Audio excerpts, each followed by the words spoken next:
प्रणाम। मैं ज्योतिष कुमार विपिन शर्मा आपके अपने YouTube चैनल गूढ़ रहस्य ज्योतिष केंद्र में आपका स्वागत करता हूं। जिन्होंने मेरे इस YouTube चैनल को सब्सक्राइब किया, शेयर किया, इसमें अपने बहुमूल्य अपने कीमती समय देकर के कमेंट छोड़े और आप मेरे वीडियो को भी देखते हैं, सराहते हैं। कंटेंट अच्छा ना होने के बावजूद भी आप लोग जो है मेरे इस YouTube चैनल पर अपना आशीर्वाद बनाए हुए हैं। आप सभी का हार्दिक धन्यवाद। इस वीडियो को कृपया अंत तक अवश्य देखें। आज मैं प्रस्तुत हुआ हूं अश्विन मास राशिफल, मेष से लेकर मीन पर्यंत राशिफल। सबसे पहले अश्विन मास में क्या जो है वो प्राकृतिक तौर पर होने की संभावना जो है वो पंचांगकर्ता आदि जो है कहते हैं। अश्विन मास शनिवार 17 सितंबर से लेकर 17 अक्टूबर के मध्य में रहने वाला है। तो शनिवासरी संक्रांति और रविवासरी अमावस्या होने के कारण राजनेताओं और प्रजा के मध्य परस्पर जो है वो जो है विवाद होने की समस्या उत्पन्न वो पिछले कुछ समय से आप जैसे कि जान रहे हैं। और यहाँ पर सत्ता परिवर्तन होने की भी संभावना है, क्योंकि देवगुरु बृहस्पति और शुक्र का जो समसप्तक संबंध होने वाला है 24 सितंबर के बाद। तो वहाँ पे सत्ता परिवर्तन का पिछले कुछ समय से ऐसा लगातार चल रहा है। वह उसके पीछे की कई प्रकार की वजह रही। पहले शनि और सूर्य का समसप्तक संबंध रहा, फिर अब देवगुरु बृहस्पति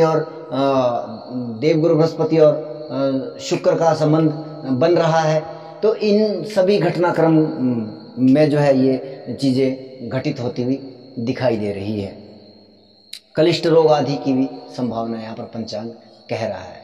अब बात करते हैं ग्रहीय गोचर की स्थिति। 4 ग्रहों का पिछले माह के मुताबिक ही संचारण हो रहा है। शनिदेव स्वराशिगत है मकर राशि में वक्री अवस्था में। देवगुरु बृहस्पति भी वक्री अवस्था में अपनी स्वराशि में मीन राशि में संचरण कर रहे हैं। राहु देव मेष राशि में संचरण कर रहे हैं। केतु देव तुला राशि में संचरण कर रहे हैं। बुध और सूर्य जो है वह मास भर जो है वो कन्या राशि में संचरण कर रहे हैं। हालांकि बुध की वह अपनी ही राशि उच्च राशि है।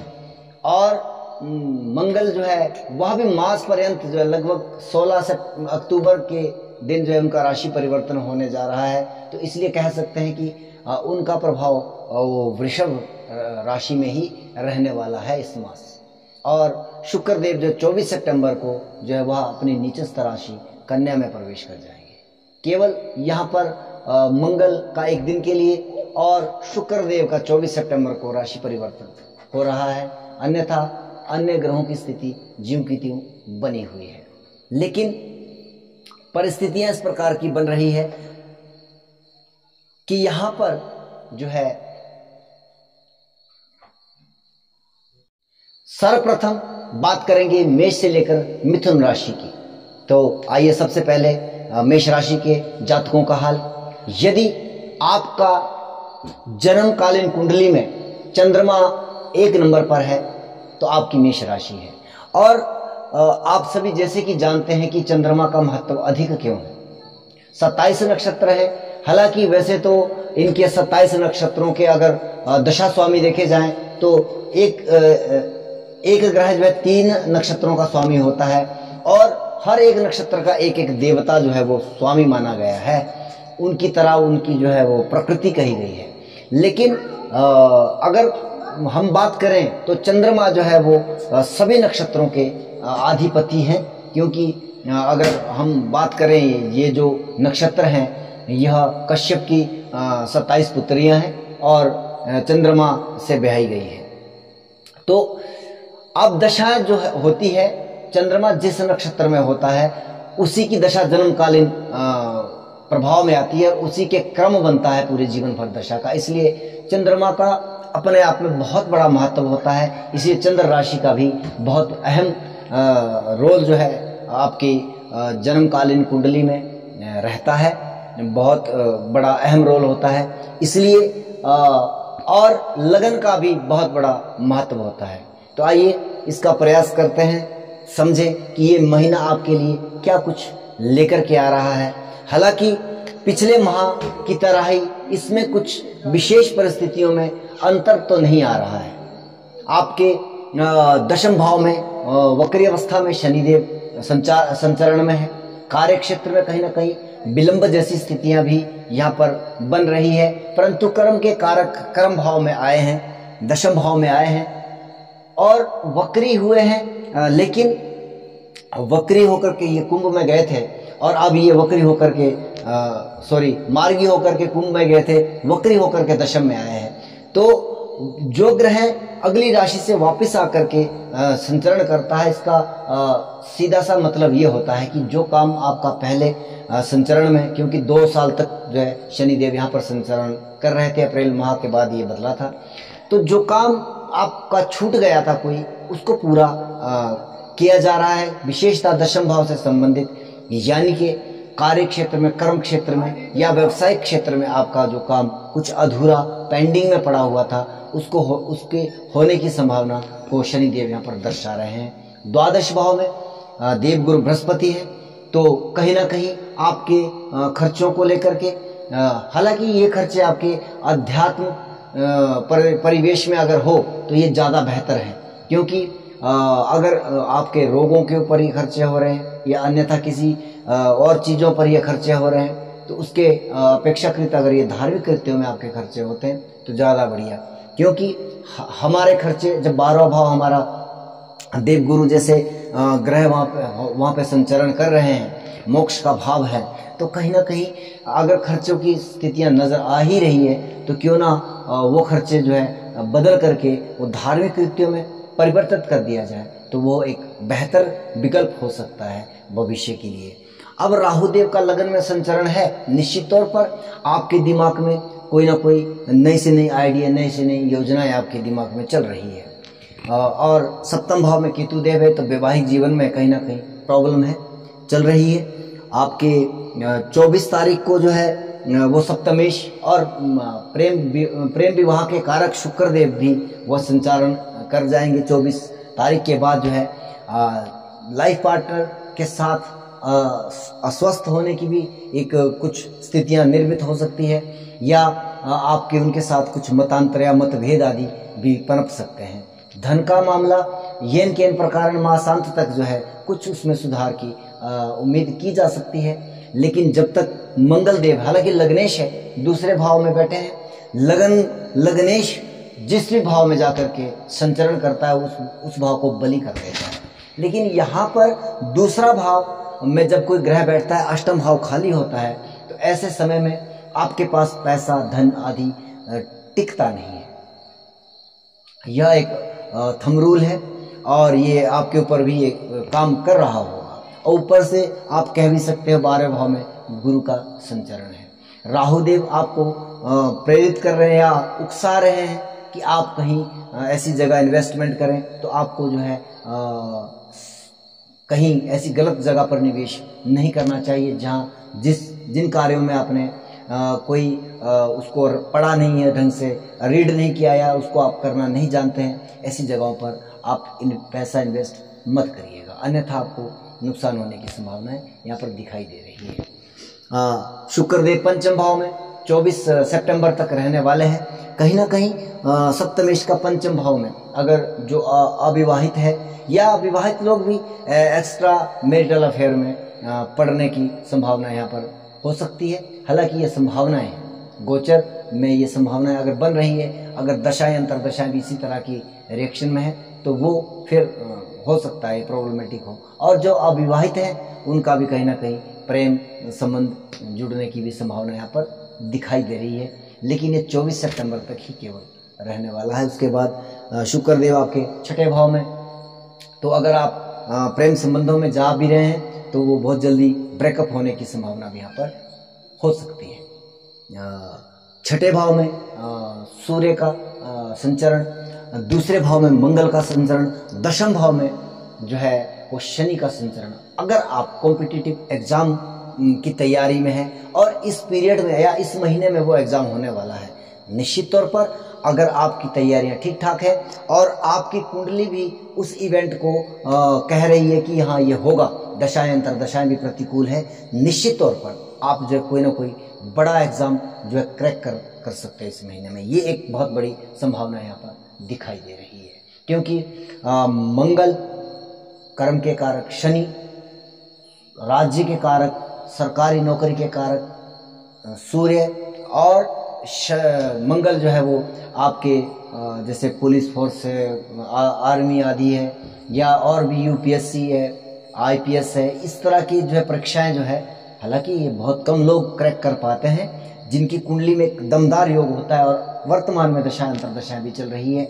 और क्षमा कीजिएगा, अश्विन मास में अगर ये कंडीशन बन रही है तो एक ये बहुत शानदार योग है। आप यहाँ पर इस चीज़ को 16 अक्टूबर से पहले इस एग्जाम को क्रैक करने में सफल हो सकते हैं। बात करते हैं वृषभ राशि के जातकों की।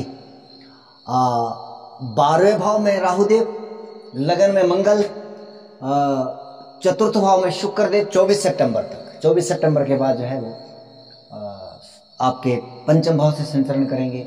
पंचम भाव में सूर्य बुध दोनों मास पर्यंत जो है वो संचरण में रहेंगे। केतुदेव मास पर्यंत तक आपके छठे भाव में, शनिदेव आपके मास पर्यंत वक्री अवस्था में आपके नवम भाव में, और देवगुरु बृहस्पति भी वक्री अवस्था में आपके एकादश भाव में संचरण करेंगे। तो यहाँ पर जो है आपका क्या परिस्थितियां रहने वाली है वृषभ राशि के जातकों के लिए। यूं तो आपके लग्नेश चतुर्थ भाव में है, और आपका लग्नेश शुक्र जो है राशिश, क्षमा कीजिएगा, राशिश आपका शुक्र जो है वह आपके वाहन मकान आदि का भी कारक है, और चतुर्थ भाव का इससे बहुत गहरा नाता है। ये जो है आपके लिए ये महीना एक 24 सितंबर तक जो है एक अपने जो है उस क्षेत्र में, यानी कि वाहन लेना चाहते हो, नया वाहन लेना चाहते हो, या मकान आदि या रेनोवेशन आदि, इस तरह की परिस्थितियों को ये दर्शा रहा है, उसमें आपको सफलता प्राप्त होने की संभावना है। भाग्येश का भाग्य स्थान में, लाभेश का लाभ स्थान में। लेकिन यहाँ पर सबसे जो नकारात्मक संचरण है वो मंगल देव का आपके लगन भाव से संचरण करना, कहीं ना कहीं यह एक आपके क्रोध को संचालित कर रहा है, आपके अंदर क्रोध की स्थितियां निर्मित कर रहा है, और क्रोध के कारण आपके बनते कामों में रुकावट पैदा कर रहा है। पंचम भाव में आपके जो है सूर्य और बुध आदित्य योग यहाँ पर निर्मित हो रहा है। बहुत शानदार योग मास पर्यंत यहाँ रहने वाला है। हालांकि बुध देव जो है वो अस्तगत स्थितियों में रहेंगे 29 सितंबर तक, परंतु सूर्य के साथ हमेशा बुध रहते हैं। आपके पंचमेश भी है, बुद्धि के कारक है, तो कहीं ना कहीं ज्ञान बुद्धि के कारण भाग्य के बल पर लाभ के जो है इच्छाएं कामनाएं करना आपके लिए वो अतिशय युक्ति नहीं है कि आपका उन सब चीज़ों से, अगर दशाएं अंतरदशाएं बेहतर है तो आप निश्चित तौर पर आपके लिए ये महीना बहुत ही शानदार जो है परिस्थितियां निर्मित कर रहा है। हाँ, कामकाज का बोझ अधिक होने के कारण आपको थोड़ी सी नींद जैसी जो है वो कम रहने की संभावना इस महीने में रहने वाली है। आपके जो है 24 सितंबर के बाद शुक्रदेव, हालांकि वह लग्नेश नीच अवस्था में आ जाएंगे अपने नीच राशि में, लेकिन वहाँ पर उनका नीच भंग हो रहा है। कहीं ना कहीं स्वास्थ्य का विशेष ध्यान रखिएगा, अधिक कामकाज, क्योंकि मंगल जो है आपको एनर्जेटिक बना रहा है। निश्चित तौर पर आप इस महीने एनर्जी ऊर्जावान रहेंगे, परंतु फिर भी कहीं ना कहीं उसका नकारात्मक परिणाम आपके शरीर पर पड़ने की संभावना रह सकती है। आप अपने स्वास्थ्य का यहाँ पर विशेष ध्यान रखें। अन्य कोई नकारात्मक परिस्थितियाँ यहाँ पर मुझे दिखाई नहीं दे रही है। बहुत शानदार महीना रहने वाला है। 16 सितंबर के बाद 16 अक्टूबर के बाद जो है मंगल देव भी आपके दूसरे भाव से संचरण करेंगे। उसके बाद आपके जो मन की जो अशांति जैसी सिचुएशन आपके मन में है, हालांकि जब आदमी के ऊपर काम का बोझ बढ़ता रहता है तो वहाँ पर मन जो है अशांत होना वह एक संभव सी बात रहती है। और अधिक मैं इसमें आपके लिए और कुछ नहीं कहूँगा। बात करते हैं मिथुन राशि की। अगर आपकी जन्मकालीन कुंडली में चंद्रमा 3 नंबर पर है तो आपकी मिथुन राशि है। यह वीडियो आपके लिए है। आप इसे देख सकते हैं। ग्रहीय गोचर सबसे पहले बात करते हैं। लग्नेश तृतीय सूर्य के साथ आपके चतुर्थ भाव में उच्चस्थ स्थिति में है, एक बेहतर परिस्थितियां निर्मित हो रही है। शुक्र देव आपके पंचमेश है, वह भी तृतीय भाव में संचरण कर रहे हैं। केतु देव आपके पंचम भाव में, शनि देव आपके अष्टम भाव में भाग्येश होकर के, गुरु देव आपके दशम भाव में दशमेश होकर के वक्री अवस्था में, राहु देव आपके 11th हाउस में 11वें भाव में संचरण करेंगे, और मंगल देव जो है वह भी 16 अक्टूबर तक जो है, यानी कि मासांत तक जो है लगभग आपके जो है 12वें भाव से ही संचरण करेंगे। केवल यहाँ पर शुक्र देव का राशि परिवर्तन जो है मास मध्य में हो रहा है 24 सितंबर के दिन। बाकी ऑल ओवर ग्रहों की स्थिति एक जैसी रहने वाली है। अब बात करते हैं कि यह व्यवस्था, गोचरीय व्यवस्था आपके लिए क्या कुछ परिस्थितियां लेकर के आ रही है। मिथुन राशि आपकी लग्नेश उच्चस्थ स्थिति में निश्चित तौर पर बहुत बेहतर ये एक संयोग बन रहा है। हालांकि वह अस्तगत स्थितियों में रहेंगे 29 सितंबर तक, यानी कि 29 सितंबर तक कुछ रुकावटों के बाद जो है वह 29 सितंबर के बाद जैसे जो है वो उदित होते हैं बुध देव, तो आपके कामों में कुछ गति रफ्तार प्राप्त हो सकती है। हाँ, हालांकि आपको इसके लिए बहुत संघर्ष, बहुत मेहनत करनी पड़ेगी, कारण कि उसके साथ तृतीयेश जो संघर्ष या मेहनत भाव के स्वामी हैं, तो सूर्य देव जो है वो आपके लग्नेश के साथ संचरण करेंगे मास पर्यंत, और वो चतुर्थ भाव में है। कहीं ना कहीं सुखों के साथ वो आपको जैसे बोलते हैं कि बैठ करके खाने पीने की जो परिस्थितियों से वो दूर रखते हैं। तीसरे भाव में शुक्र देव आपके पंचमेश, हाँ, गीत संगीत आदि के कार्य करने वाले जातकों के लिए 24 सितंबर तक का समय बेहतर रहने वाला है, क्योंकि पंचमेश का तीसरे भाव में, और ये जो है एक बेहतर समय है आप लोगों के लिए। लेकिन 24 सितंबर के बाद शुक्र देव भी जो है वो राशि परिवर्तन करके अपनी नीचस्थ राशि कन्या राशि में संचरण करेंगे। हालांकि वह उनका बुध के साथ युति के कारण नीच भंग राजयोग भी निर्मित कर रहा है। केतुदेव पंचम भाव में निश्चित तौर पर यहाँ पर अगर संतति आदि की इच्छा रखते हैं, केतु कुल सही उन्नति, केतु जो है कुल उन्नति करवाता है। हालांकि अन्य भावों में बैठ करके केतु जो है वह डिटैचमेंट यानी कि मुक्ति दिलाता है, लेकिन पंचम भाव में क्यों? क्योंकि केतु मोक्ष का कारक है, और मोक्ष हमारा शास्त्र कहता है कि अगर आपकी संतति या आपकी संतान नहीं होगी तो आपका मोक्ष संभव नहीं है, ये शास्त्र सम्मत है। और केतु देव जब मोक्ष के कारक है और पंचम भाव में जब वो बैठते हैं तो ऐसे व्यक्ति, हालांकि कुछ लोग कहते हैं कि केतु जो है संतान के लिए, मैं कहता हूं कि पंचम भाव में अगर केतु देव है, उसकी दशा अंतरदशा आ रही है, संतति के लिए, संतान हो प्राप्ति के लिए ये एक बहुत ही सुंदर संयोग निर्मित होता है। अगर आप बच्चे को, हालांकि ये बहुत लंबे समय तक यहाँ पर रहने वाला है, तो ये एक बहुत शानदार परिस्थिति यहाँ पर बन रही है। मैं शिक्षा के मामले में थोड़ा सा वो आपको कहूँगा। हाँ, अगर आप गूढ़ रहस्य, ज्योतिष, रिसर्च, PhD लेवल की कोई उच्च स्तरीय शिक्षा ग्रहण कर रहे हो, निश्चित तौर पर वहाँ पे आपको भाग्य का पूरा पूरा सहयोग मिलेगा, क्योंकि भाग्येश आपके अष्टम भाव पर, और पंचम भाव में जो बुद्धि का भाव है वहाँ केतु देव, केतु आपके रूट्स हैं, जड़ें हैं, गहराई है, तो आपकी बुद्धि गहरी सोच रखती है निश्चित तौर पर। लेकिन जो एक सामान्य शिक्षा है, स्कूली शिक्षा जिसको हम कहते हैं, उसमें थोड़ी दिक्कतें और परेशानियां आपके साथ रहने वाली है।